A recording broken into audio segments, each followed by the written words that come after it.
Muito bem, estamos de volta. Sejam bem-vindos, então, aos donos da bola. Até as 2 da tarde aqui na tela da Band. Vamos dar um giro. Vamos lá para o Mineirão, então. 48 anos do Mineirão. Lá estão Dimar Oliveira, minha fiel escudeira, dona da bola, e Júnior Brasil Zil. E a gente vai bater um papo com eles. Enquanto isso, você acompanha imagens dos 48 anos de um dos mais belos estádios do mundo. Se bem que já foi mais bonito. Mas, enfim. Remodelado, refeito, Copa do Mundo ano que vem. E de lá falam ao vivo. Dimar Oliveira, boa tarde, Di. Tem promoção, aliás, né? Tem promoção aí do Mineirão, é isso, Dimara?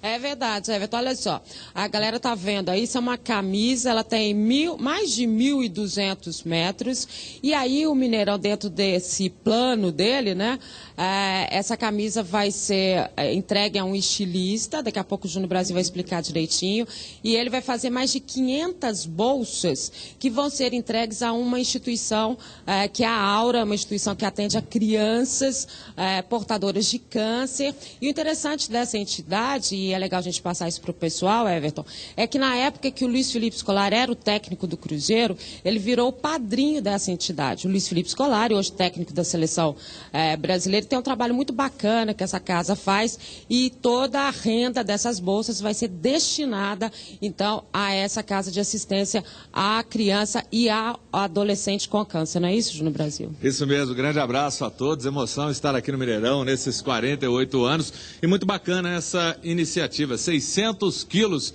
é o peso que tem aquela camisa ali no gramado, muito pesada, convertida, como você falou, em 50 sacolas, bolsas femininas, no preço de R$20 cada uma, que deve ser disponibilizada aqui no Mineirão para quem quiser comprar, na faixa de R$20. O estilista, quem vai criar essas bolsas, todo esse trabalho, é o Marcelo Blade. Então, muito bacana, uma iniciativa super legal. Eu sei que o Everton já reservou mais de 30, eu vou comprar pelo menos umas 3. É muito bacana, e saber que é um dinheiro que vai ser bem aplicado. Muito legal. E são 48 anos do Mineirão, e destinados também não só ao esporte. O esporte tem essa história, né, de trazer para junto dele muitas iniciativas como causas essa. Sociais. Claro, e isso é muito bacana, porque não se refere só a 48 anos do Mineirão. Eu brincava ontem com o Everton na nossa transmissão da Band News FM, a gente que já viveu tantas emoções aqui no Mineirão, todos nós. Arrecadação, né, de alimentos, tantas vezes, tantos jogos beneficentes das equipes. Eu me lembro do Cruzeiro de 2013,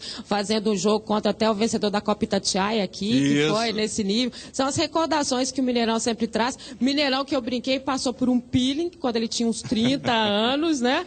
Ele fez um peeling, uma reforminha assim, e agora passou por uma cirurgia geral, né? Com direito a limpo e tudo que ele tem, e ficou essa casa, sem dúvida nenhuma, maravilhosa. Diga, me diz uma coisa, qual foi o seu maior momento vivido aí no Mineirão?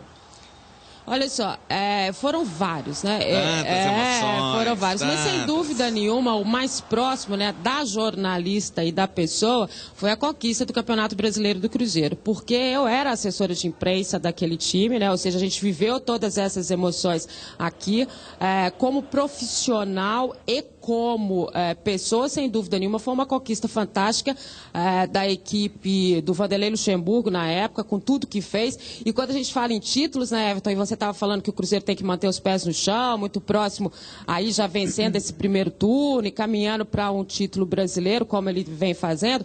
É muito difícil uma conquista como essa. É muito difícil ter uma equipe como aquela que a gente viu jogar e passar nesse gramado do Mineirão e conquistar tudo que ela conquistou naquele ano, né? O Mineiro, a Copa do Brasil, o Campeonato Brasileiro. Então, sem dúvida nenhuma, como profissional, foi o maior momento da minha carreira. Júnior Brasil, fala o seu maior momento, Brasil. Você não me perguntou, mas eu vou falar porque a Dimara me perguntou. Aqui, você é um cara bipolar. Primeiro você fala pé no chão, mas fala que o Everton é o Pelé-Everton. Todo mérito para ele. Ficou bonito, ficou bonito, eu gostei, olha. E que belo gol, grande vitória. Mas eu vou ficar em cima do muro, e até porque foi um momento muito especial, Dimara. E vocês sabem o tanto que eu amo os argentinos. Adoro argentinos. E ver a seleção brasileira sapecando 3-0 aqui para cima dos argentinos, com um show de Ronaldo quando ele destruiu o jogo. Para mim, aquele foi o grande momento marcante. A gente que viu conquista, decepção, glórias, tantas coisas, uma história que acaba cara da nossa sociedade, a cara da nossa vida, com lágrimas, felicidades, mas aquele Brasil e Argentina foi fantástico, não sai da memória, o Mineirão muito bonito, o Mineirão cheio, então para mim aquele foi um momento marcante de toda essa história, eu que não tenho, tô longe desses 48, Everton, então eu posso falar da história recente do Mineirão, tá? Os últimos 10 tá anos. Bom, longe no Brasil. E você, Everton Guimarães, devolvo a pergunta para você desse maravilhoso Mineirão, nosso palco, né? Porque esse é o palco do futebol mineiro. Qual foi sua grande emoção no estádio? Me conta. Todos os jogos em que a gente viu os geraldinos lotando o estádio, todos os jogos onde o povo que não tem tanta condição financeira e seguia para o Mineirão, e todos os jogos em que essas pessoas tinham momentos de extrema felicidade dentro de um estádio de futebol, coisa que não acontece hoje. Então todos esses momentos foram marcantes. Quando a gente viu o Mineirão lotado, os geraldinos fazendo uma festa incrível, não é? Aquele menos favorecido também fazendo festa na arquibancada, todo momento como esse foi um grande momento e isso não acontecerá mais, eu não tenho a menor dúvida disso. A gente segue daqui a pouco com Cadu Doné, com Dimara Oliveira, com Ramalho e com Júnior Brasil, Dimara e Brasil lá no Mineirão, comigo aqui, Cadu Doné e também Diogo Ramalho. Mas agora a gente vai falar, você vai acompanhar conosco os melhores momentos do empate entre Atlético e Fluminense. Daqui a pouco, claro, a grande vitória do Cruzeiro ontem, liderança absoluta, mas agora vamos mostrar se é que eles existiram ontem, né? Mas claro, os 2 gols do Ronaldinho ontem merecem ser vistos várias vezes, porque foram gols, mais uma vez, magistrais. Acompanha aí. E começa a rolar a emoção no campo da Band. Começa para você, Atlético Mineiro e Fluminense. É a 18ª rodada do campeonato. Tempo ontem, mas de doer. Assim como o Léo Gomide disse na nossa transmissão, na sua opinião, foi o pior primeiro tempo do Atlético desde a chegada e da reinauguração do Independência? Bom, é difícil pensar pior momento, acho que foi um dos piores. Não estou conseguindo lembrar aqui de algum tão ruim, mas posso estar sendo injusto também. Contra a Portuguesa, o Atlético não jogou bem também, mas acho que esse, sem dúvida, está no rol dos piores. O Atlético, mais uma vez, jogou com aquela formação, só o Pierre de volante mais típico, aquele volantão mesmo de marcação. O Luan fazendo um segundo homem, ao mesmo tempo que ajudava na marcação, aparecia como meia. Eu gostei muito dessa formação contra o Botafogo. Curiosamente, o resultado até foi o mesmo, né? 2-2. Só que no primeiro tempo contra o Botafogo, Everton, na primeira vez que o Atlético usou essa formação, o Galo jogou demais. Lembrou aquele Atlético da primeira fase da Libertadores. Foi avassalador. Criou oportunidade atrás de oportunidade, jogou perdendo muitos gols. Poderia ter vencido o Botafogo com folga naquela oportunidade. Dessa vez foi exatamente o oposto. Jogo modorrento, chato, o Atlético criando poucas chances. Jogo o quê? Eu sabia que você ia falar isso, modorrento. Modorrento. Um jogo modorrento. Gostei, jogo modorrento. O gol do Ronaldinho não foi modorrento. Não, aí foi belíssimo, foi belíssimo. Um golaço, o Ronaldinho salvou o Atlético, não tem muito o que dizer. Foi o melhor em campo por causa disso. 2 faltas, 2 cobranças sensacionais. Agora, sinceramente, preocupante a atuação do Galo, foi muito fraca. E o Fluminense, daquele jeito, né? Luxemburgo não consegue engrenar o time. O Fluminense está muito pobre em termos de criação, mas essa é a realidade do Fluminense atual. Perdeu todos os jogadores mais diferenciados que tinha. Perdeu o Wellington Ney, o Deco parou de jogar, o Thiago Neves foi embora, o Fred agora só volta ano que vem. Tem ali o Rafael Sobis, que dá um gás, o Wagner, que tem seus momentos, mas o Fluminense já não é mais o mesmo. O Galo, que perdeu só o Bernard, ainda tem mais lenha para queimar, não consegue jogar, então realmente preocupante. Agora tem um detalhe, Cadu, é importante salientar. O Maluf esteve aqui na última segunda-feira e ele disse: o Fernandinho tem características parecidas com as características do Bernard. Só que com uma grande diferença, né? Eu acho que mais pela questão da habilidade. A velocidade eu acho que o Bernard tinha mais, entendo que o Bernard tem mais, só que com uma grande diferença. O Bernard era um jogador que praticamente a todo momento do jogo você via ele marcando. Ele corria muito e ajudava os laterais. E o Fernandinho não marca. O Fernandinho não corre como o Bernard. Quando a bola chega no Fernandinho, ele amarra o barbante e tenta fazer a jogada individual. Isso pode funcionar, e funcionou já algumas vezes, sim. Mas a diferença principal entre ele e o Bernard é exatamente essa. O Bernard marcava muito mais, ocupava muito mais espaços E o Fernandinho tem essa dificuldade. Dimar Oliveira, vamos falar do jogo. Ontem estivemos juntos pela Band News FM, aliás, convidando a você, ouça a Band News FM nos 89,5, também pelo bandnewsfm.com.br. Se ligue na transmissão da Band News. Ontem estive ao lado de Dimar Oliveira e também Léo Gomide. Bola rolou, o Atlético empatou, a torcida saiu frustrada, chateada, mas o principal, Dimar, a gente ouviu ontem de uma pessoa que pediu para eu não citar o nome, mas é uma pessoa ligada ao Atlético, dizendo o seguinte: é necessário que a torcida faça o papel dela e aí cobre o papel do time dentro de campo. O que ele quis dizer com isso? 6 mil torcedores, por mais que fosse numa noite fria, chuvosa, 6 mil torcedores é longe, muito longe do que a gente viu, aquela sinergia dentro da Copa Libertadores. E se ela não voltar, dificilmente o time se recupera. É a opinião dessa pessoa que pediu para eu não falar, não dizer quem é.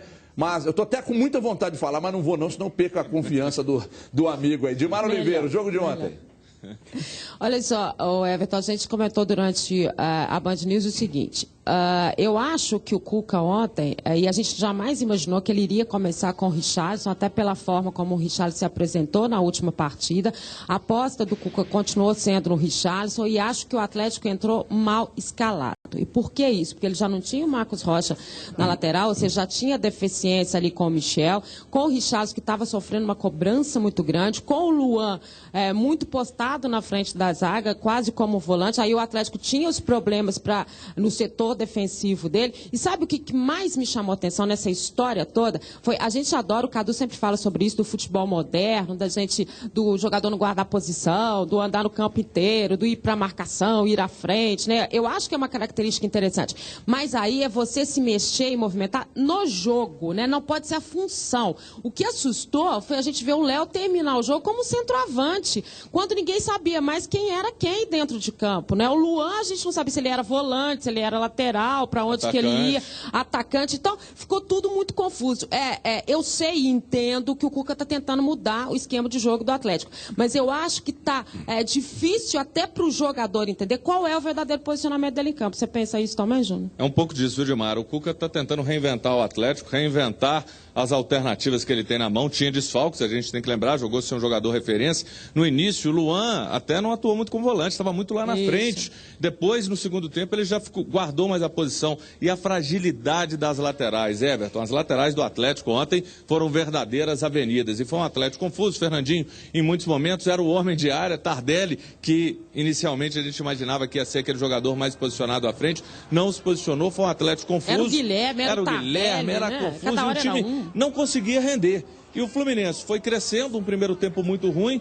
No segundo tempo, o Atlético, depois do segundo gol, aí foi para cima. E dentro daquilo que você falou, o Cuca uma vez já deu certo quando o Léo Silva foi para frente e vai. Mas foi um Atlético confuso e, para mim, uma coisa me marcou. É claro que o torcedor já está meio por aqui com as falhas do Richarlison, mas você não pode, durante um jogo, desestabilizar mais aquilo que pode prejudicar. E o Ronaldinho foi muito feliz na maneira que abraçou e falou: olha, ele às vezes se sacrifica por mim. Não estou pedindo ninguém para suportar e engolir o Richarlison, não. O Cuca também tem que ter essa inteligência de quando se valer e quando utilizar o Richarlison. Mas aquilo que você falou, Everton, o torcedor tem que jogar junto, porque é uma transição que o Atlético está passando. E está longe, eu imagino, pelo menos por enquanto, do encontro do time ideal. E ele vai responder, né, Everton? O torcedor só vai responder se ele tiver o futebol em campo. Eu acho que é meio que isso. Um esquenta o outro. Agora tem um detalhe também que merece ser observado. O Fluminense marcou muito bem.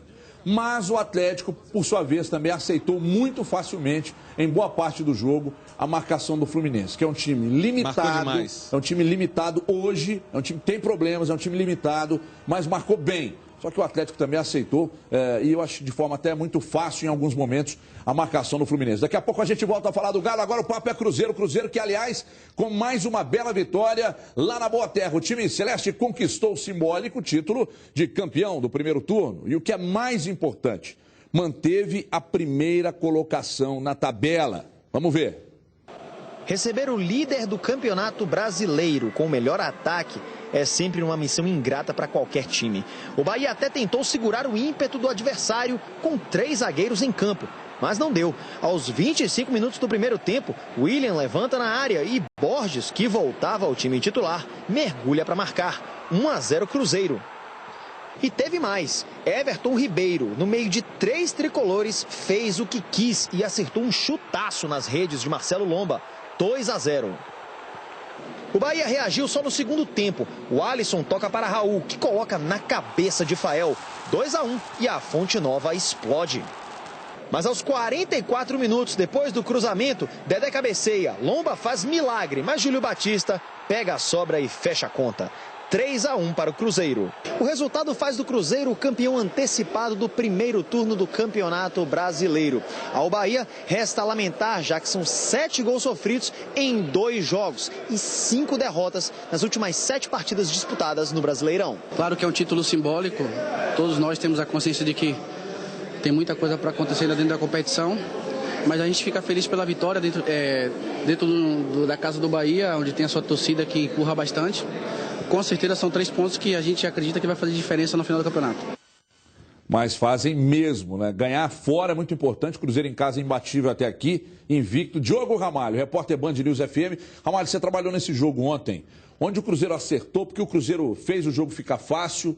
E fala também sobre essa questão da importância de virar o turno na ponta da tabela com essa diferença para o segundo colocado. Prazer recebê-lo aqui mais uma vez e agora você fica direto com a gente semanalmente aqui, você e Gomide. Aliás, o povo pede o Gomide. Cadê o Gomide, gente? Daqui a pouco ele fala. Diga aí, Ramalho. Prazer é meu, Everton. Boa tarde ao pessoal de casa. Vamos por partes. Os 3 pontos e o título simbólico do primeiro turno. Acho muito importante o que o Borges falou. Eu estou voltando agora também do aeroporto de Confins, o desembarque do Cruzeiro.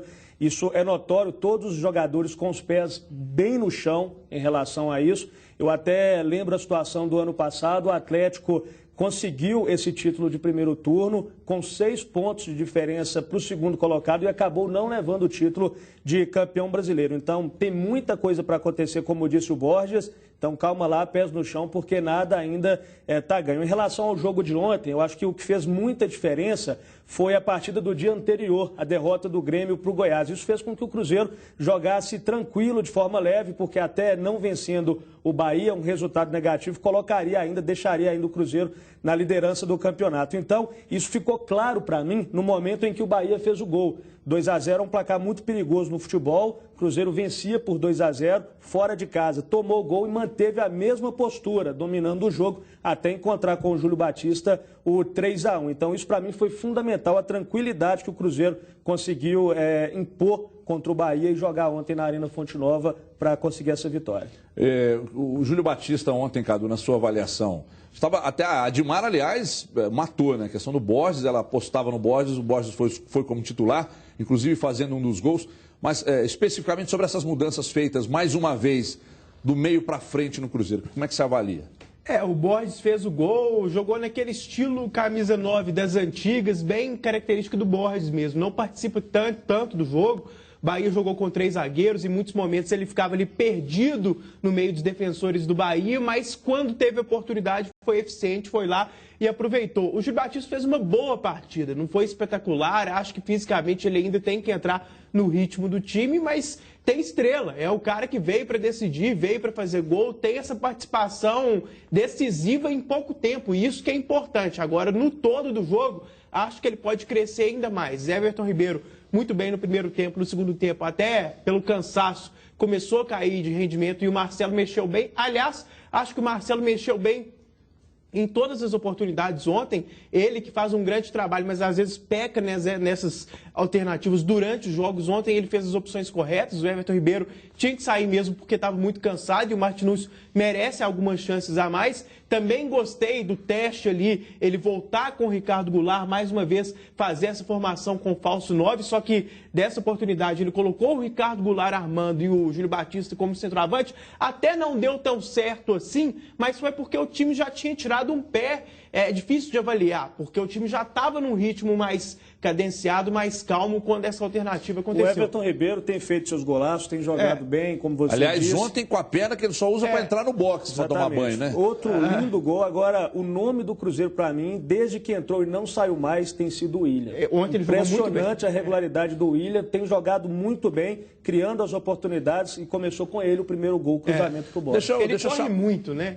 Aliás, a velocidade, né? Velocidade, agilidade desse time do Cruzeiro é um negócio impressionante. Agora, Dimara, essa gordura que o Cruzeiro tem, mesmo que ele sofra aquela queda que é absolutamente natural dos times que lideram, que brigam ali na frente, mesmo que ele sofra essa queda, eu acho que é muita gordura, né? Mais ou menos a quantidade, o percentual que eu tenho no corpo para seguir rumo ao título, né, Edmara? O Walter, né? O atacante do o Goiás. Walter realmente, mais do que eu. Walter Guimarães. Olha só, não fala isso com o Everton, não. Aqui. Mas eu acho o seguinte, Everton, o bacana do Cruzeiro é manter essa regularidade que ele está mantendo. E isso ele está fazendo dentro e fora do Mineirão. Mesmo que ele seja uma equipe que ele dê muito campo de jogo, né? Ou seja, ele deixa o adversário jogar, o Cruzeiro também joga muito, ele marca muitos gols. Se você pegar o passado recente, aí, as equipes que conseguiram conquistar, elas fizeram muitos gols, levaram muitos gols, mas mantiveram essa regularidade, essa média. E acho que esse é o melhor caminho do Cruzeiro, né? Claro, o Cruzeiro mostrando força, mostrando muita força e voltando a vencer fora de casa, aquilo que é importante. E a gente faz uma projeção, se o Cruzeiro vencer todos os jogos que tem dentro de casa, mais 2 vitórias, a chance do Cruzeiro conquistar esse título é uma realidade. O Cruzeiro tem um Júlio Batista que encaixou muito bem, se tornou essa referência, chamando mesmo a responsabilidade e mostrando também aquilo que a gente vem falando ao longo do tempo. A diferença do Cruzeiro, principalmente, se dá pelo elenco. E a referência. Ô, Everton, posso sair do script aí um pouquinho para mostrar uma coisinha para você? A gente está claro, à vontade, aqui no Mineirão e pedir para o pessoal, a Adilson vai mostrar aí no telão, é um vídeo dessa hora que a gente falava dessa casa de apoio às crianças com câncer. E aí vai mostrar mais ou menos para o pessoal entender como é que foi feito todo esse trabalho da camisa, né? Que a gente está mostrando no centro do Mineirão, aliás, exclusivo para você, viu? Você está vendo aqui na Band, camisa, né? Ali no meio do gramado, toda estendida, mais de 1.200 metros. Isso, algumas das crianças que são atendidas aí pelo Instituto, aí a forma como essa lona foi feita, olha que bacana. Para que se destinasse, então, a essas bolsas. Olha a galera carregando. Isso é pesado, hein, Zone? 600 quilos, meu Deus. 600 quilos. Olha que bacana. Mais ou menos os 6 Walters, né, reunidos, né, de Brasil. Por aí. Olha que bacana, Everton, a montagem dela ali no gramado. Olha como ficou lindo. Muito legal essa iniciativa. A galera tá vendo aí em primeira mão. Olha, muito legal. Agradecer a galera aqui do Mineirão que está disponibilizando pra gente. Um trabalho muito bacana. Todo mundo da coordenação. Essa é a bolsa, né? Viu, Dimara? Olha a bolsa, a bolsa que legal. Feminina, bonita, vai ser vendida aqui no Mineirão daqui a 15 dias pelo preço de R$20. Eu já reservei a minha, tá, gente? Porque eu amei, adorei, achei fantástico. E agradecer a galera do Mineirão aí que disponibilizou, então, esse vídeo pra gente pudesse mostrar e o pessoal entender melhor o que é essa camisa, né? E quer saber, Brasil? Quer saber? Sim. Eu vou começar a usar essa bolsa aí. Pode trazer uma pra mim que eu vou usar.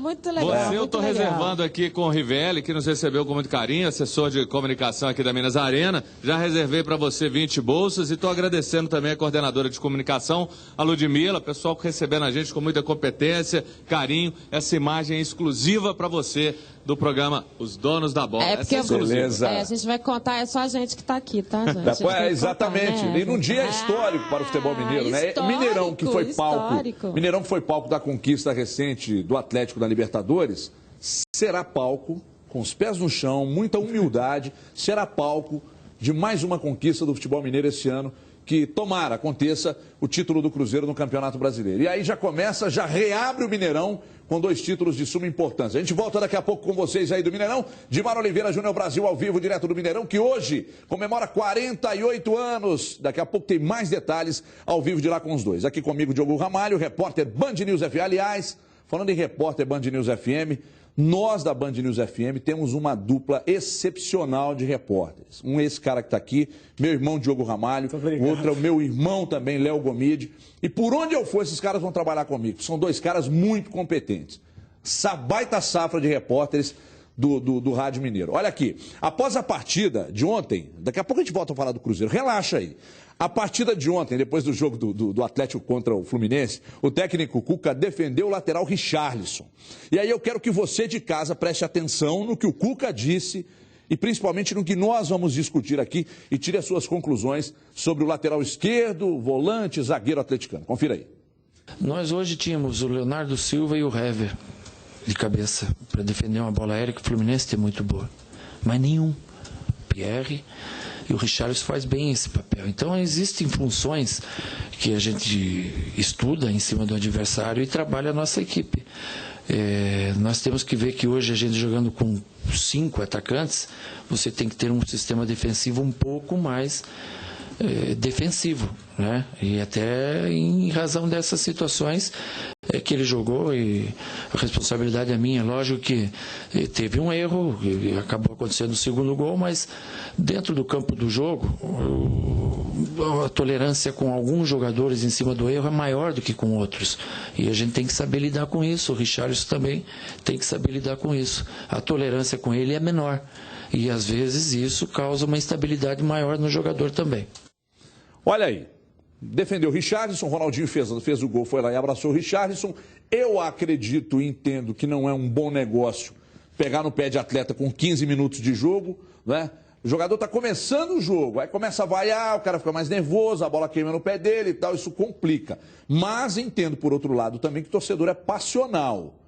E é um direito dele. Ele pagou, se ele gostou, ele aplaude, se ele não gostou, ele vai. É algo normal, né, Cadu? É normal, mas eu também não gosto. Também sou contra esse tipo de atitude, porque a gente sabe que é muito comum o jogador sentir essa pressão, que acaba não sendo positivo. Então, aquela história, segura um pouco a onda, eu sei que é difícil, espera o jogo acabar, depois se manifesta, porque o jogador, durante o jogo, sente isso pode atrapalhar o time. As atitudes do Cuca e do Ronaldinho Gaúcho merecem elogios, porque eles, como parte do grupo, têm que fazer isso mesmo, têm que defender quem está junto, ali é na amizade e na parceria. Agora, a gente que está de fora tem que criticar a atuação do Richarlison mais uma vez. Sinceramente, eu acho que o Richarlison já recebe críticas no Galo há muito tempo, e no início eu não concordava com essas críticas, porque o Richarlison veio para o Galo campeoníssimo, com um passado muito rico ali de títulos, um cara que útil em várias posições. Agora, num passado mais recente, aí sim ele vem jogando muito mal. Para mim não tem como continuar como titular do Atlético, não tem. O Júnior César é mais jogador, acho que pode testar o Emerson ali, tem algumas alternativas, não está bem, não vive uma fase boa. E aí, Cuca, melhor do que você partir para a coletiva. Eu sei que você assiste a gente aí, Cuca. Aliás, um abraço a você, os jogadores do Atlético aí no CT, o pessoal sempre assiste a gente. Alô, Assis, grande Assis. Ontem batemos um longo papo. Assis, irmão empresário do Ronaldinho, está assistindo a gente, viu o jogo aberto também, deve ter gostado, né, Assis? Um abraço a você, meu irmão. Então é o seguinte, melhor do que defender, do que fazer esse papel que é muito importante do treinador e do líder, é de repente recuperar o atleta e depois o atleta voltar melhor. Ele não está bem, ele não está apoiando bem, ele não está marcando bem. Recupera o atleta, põe o Júnior César para jogar, tem suas deficiências na marcação, mas é um jogador que chega muito bem à frente. Acho que vale a pena pensar nisso. E a questão do Emerson também. A torcida está chateada, a torcida do Atlético está muito chateada. E hoje, um atleticano, que eu não sei quem é, colocou o Richarlison à venda no Mercado Livre. Olha isso aí. Olha isso aí, R$10, R$10,99 ou 10?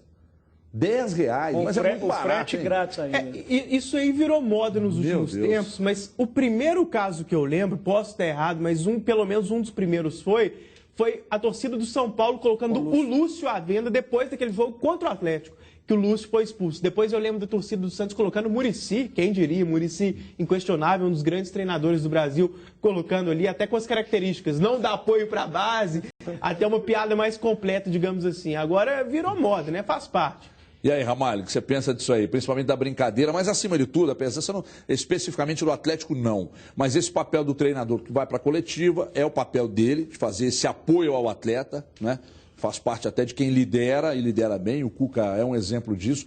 Mas o que você pensa principalmente das vaias a um atleta logo no início? O Egídio foi muito vaiado pela torcida do Cruzeiro recentemente.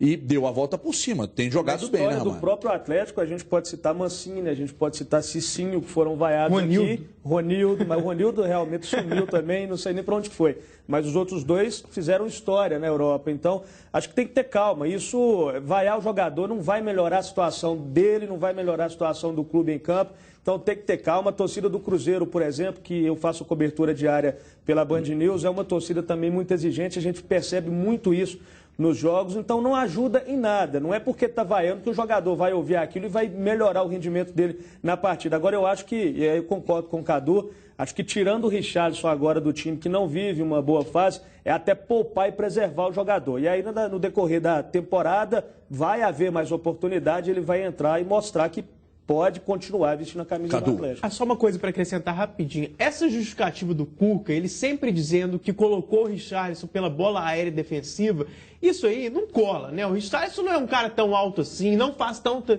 diferença nesse aspecto, mas não é por aí. E, ó, eu sou fã do Cuca, pelo amor de Deus, é só uma discordância pequena. Mas isso, para mim, não é argumento suficiente para colocar um cara que não está bem, sendo que não é uma grande virtude dele. Nossa, agora a bola aérea do Atlético no defesa está sensacional. Não é um jogador ruim, não vive uma boa fase. O Richarlison, a gente tem que assumir aqui que divide bola, que muita gente não divide.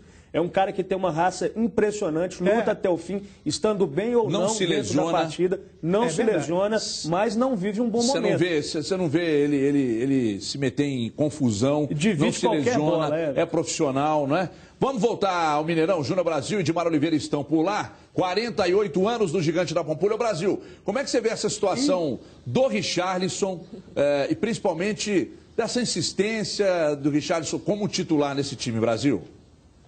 Olha, eu vejo com os olhos, viu, Everton? Ainda bem, né, Brasil? Aqui, ó, tirando uma casquinha aqui da Dimara, em rede nacional, não é nem regional, rede mundial, nacional, do lado da Dimara aqui, hein? Que beleza, hein? Morram de inveja. Olha, para dizer o seguinte, tem que ter paciência, mas a paciência do torcedor atleticano esgotou.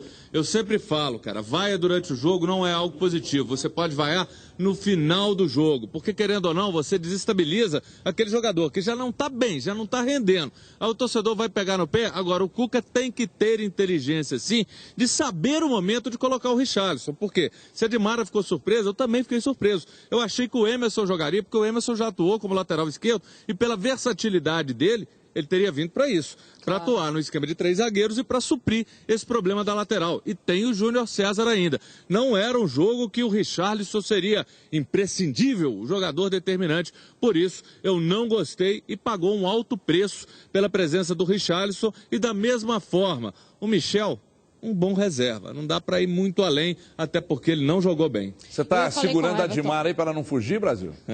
Não, a gente tem uma surpresinha aqui pra você. Então vamos mostrar pra ele agora. Não, faz suspense ainda. Faz suspense. Então, só pra falar uma coisinha do Richarlison, quando o Cuca na coletiva diz que no gol, né, no gol do Wagner, o primeiro gol do Fluminense, a falha foi do Luan, a falha foi do Richarlison, Cuca.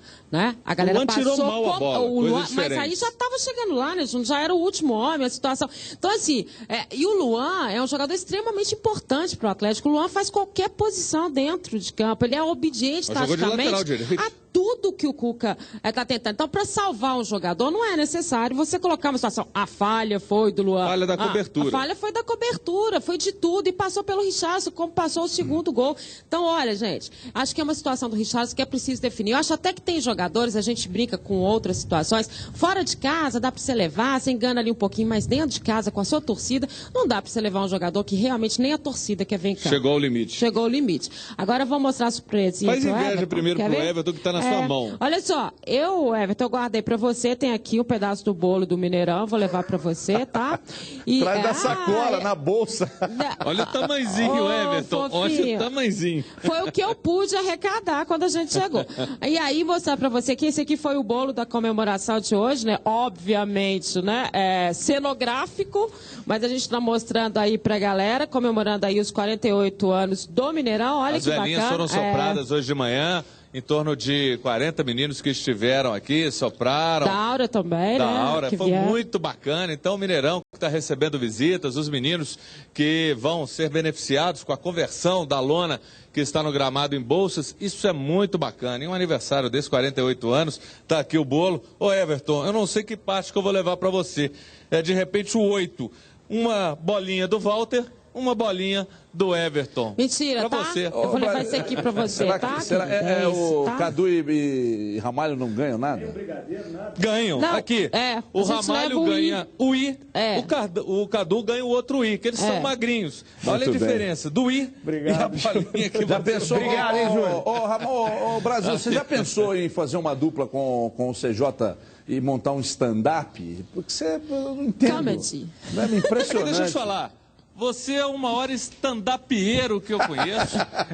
Então você não vem com essa conversa, não. Eu quero mandar um grande abraço pro Cristiano Junqueira, o Pepilo, ele que acompanha sempre o programa. A gente ficou devendo esse abraço. Ontem, Everton, ele falou da gente no programa, na 98, então mandar um beijão pra ele, dizer que ele sempre fica, né, acompanhando. É uma amizade muito bacana essa que a gente tem. Então, um beijão pra vocês. Pagando bem, a gente faz stand-up, a gente apresenta show, rodeio, competição de cuspe à distância. Então, falando em rodeio, também... volta pra cá que eu quero falar agora uma dica que você estava esperando. Você que tem mais de 18 anos, daqui a pouco tem uma surpresa para você. Você que tem mais de 18 anos pode comprar o seu carro. Olha a surpresa aparecendo aí, por R$ 299. Você vê que eu tô cheio de gracejo aqui, né? Tenho meus motivos, é isso mesmo. Menos de R$10 por dia. Olha aí a linda Luda Coutrin, tá aqui a Luda Coutrin ao meu lado, balançando as chaves do seu carro, amigão. Compre agora mesmo o seu Chevrolet novinho com a Brasil, ligando para 3003-4443. Se você tem um carro usado, pode entrar como lance, cara, é isso mesmo. E olha só que moleza, com o seu lance, você diminui ainda mais o valor da parcela e o prazo de pagamento, 3003-4443. Então fique sabendo que quem ligar agora e comprar um consórcio vai concorrer a prêmios de R$25 mil toda semana. Imagina você, carro novo, 25 mil, pegando as chaves das mãos de Aludra Coutrin, para gastar como quiser, meu caro, para rodar pela cidade, você não vai perder, vai? 3003-4443. Temos condições especiais para você que é de Governador Valadares e toda a região. Ligue agora, 3003-4443, por menos de R$10 por dia. Só a Brasil te dá um carro novo ou seminovo. Olha aí a promoção, os 10 primeiros que lhe comprarem agora o consórcio vão receber a camisa do seu time do coração, mas só para os 10 primeiros, hein? Pessoal, vamos jogar, hein? Tá feia a coisa. Olha o Cruzeiro aí, olha o líder, olha a camisa do Pelé, Everton aqui. E aqui, ó, alô Silas, um abraço, boa sorte para você no América aí de carro novo e dá um Brasil, hein, Silas? Olha aqui, pessoal, se eu não tivesse na frente da câmera, eu já estava ligando agora, então faça o mesmo, conquiste o seu novo carro agora. Ligue e agende uma visita, 3003-4443. 3003-4443. E a Chevrolet é um Brasil. A Ludra, obrigado. Dá um beijinho aqui, a Ludra. Ai, ai. Toma aqui, André. Agora eu já não quero falar mais nada. Não quero falar mais nada agora. Também não entra em casa hoje. Olha aqui, pessoal. O Cruzeiro hoje é destaque no site da FIFA, hein? Segundo a publicação, a fase do time é inquestionável. Foram 17 gols marcados nas últimas 5 rodadas do Campeonato Brasileiro. No texto, e aí vem apontando também a questão do título simbólico do Cruzeiro, do primeiro turno, né, no Campeonato Brasileiro, e a chegada de Júlio Batista, que é um jogador referência, claro que é, extremamente conhecido. Aliás, o Júlio Batista foi a rainha da Inglaterra, que uma vez foi batendo um papo com os jogadores. Ele jogava na Inglaterra, no Arsenal. No Arsenal. E aí a rainha cumprimentou todos. Aí chegou no Júlio Batista. Olha, você que é o Júlio Batista. É verdade, rapaz. É o Júlio Batista. Olha aí, está vendo só a importância, ô Ramalho, de uma campanha bem feita, mas acima de tudo, de um planejamento bem feito. Um planejamento bem feito. Que começa começa lá embaixo. Começa no roupeiro e chega até aos jogadores dentro de campo. E passando, eu não estou aqui para fazer média, não preciso fazer média, se precisar de esculhambar, a gente esculhamba, mas eu quero dar um abraço aqui no Guilherme Mendes, que sempre nos atende prontamente, tem um carinho enorme pela nossa equipe aqui. Então, Guilherme Mendes, aí no Cruzeiro, muito obrigado a você, a todo o pessoal da assessoria de comunicação, o Marconi, pessoal do marketing, a diretoria também, técnico Marcelo Oliveira, jogadores sempre nos atendem com muita atenção mesmo. Então, fica aqui o nosso abraço e parabéns pela campanha feita até aqui. Já que você falou do Guilherme Mendes, vamos tocar no assunto do volante Nilton. Ele tem uma lesão no ligamento do tornozelo esquerdo. E aí a especulação, e até o Marcelo Oliveira falou também ontem em Salvador, que pode contar já com o retorno dele contra o Flamengo domingo. Eu conversei agora há pouco com o Guilherme Mendes, que confirmou o Nilton não volta no domingo contra o Flamengo. Vai ficar mais um tempo, acho que no mínimo 2 semanas e meia. É claro que não houve ruptura dos ligamentos, mas lesão no ligamento é sempre complicado. Estava bem inchado. Então, local, uma semana né, somente, eu já duvidava de que fosse acontecer esse retorno e o Guilherme Mendes confirmou, o Nilton não volta. Agora, a grande vantagem nisso, sabe o que é? É que o Dagoberto sai, o time não perde em qualidade. O Nilton sai, o time não perde em qualidade. Outros jogadores saem do time e o time segue muito forte, né? Muito estável esse time do Cruzeiro. Eu queria especificamente falar de um jogador, Cadu, em rápidas palavras, por favor. Aliás, de dois. Esse revezamento que acontece na lateral direita do Cruzeiro, e o Cruzeiro não perde qualidade por ali. São dois grandes jogadores. Se a gente colocar os dois juntos, o Cruzeiro tem a melhor lateral direita do Brasil, digamos assim, somando os dois, porque quase todos os clubes dificilmente tem um. O Cruzeiro tem dois bons jogadores. Eu, sendo obrigado a escolher um dos dois, escolho o Mike pela vitalidade, pela juventude, pela qualidade que dá no ataque, por ser um jogador mais diferente, digamos assim. Ele está mais fisicamente preparado para aguentar tudo. Agora, o Ceará também é um grande nome, sabe substituir, é um cara que pode ser importante para o grupo. Muito bem, a gente sai para um breve intervalo, daqui a pouco tem o América, chegada do técnico Silas. Aliás, gostei da indicação, acho que pode dar certo sim, né? Dessa nova geração, bom técnico, mais Mineirão, mais Cruzeiro, mais Atlético, dentro de instantes aqui nos Donos da Bola. Até já, não mude de canal.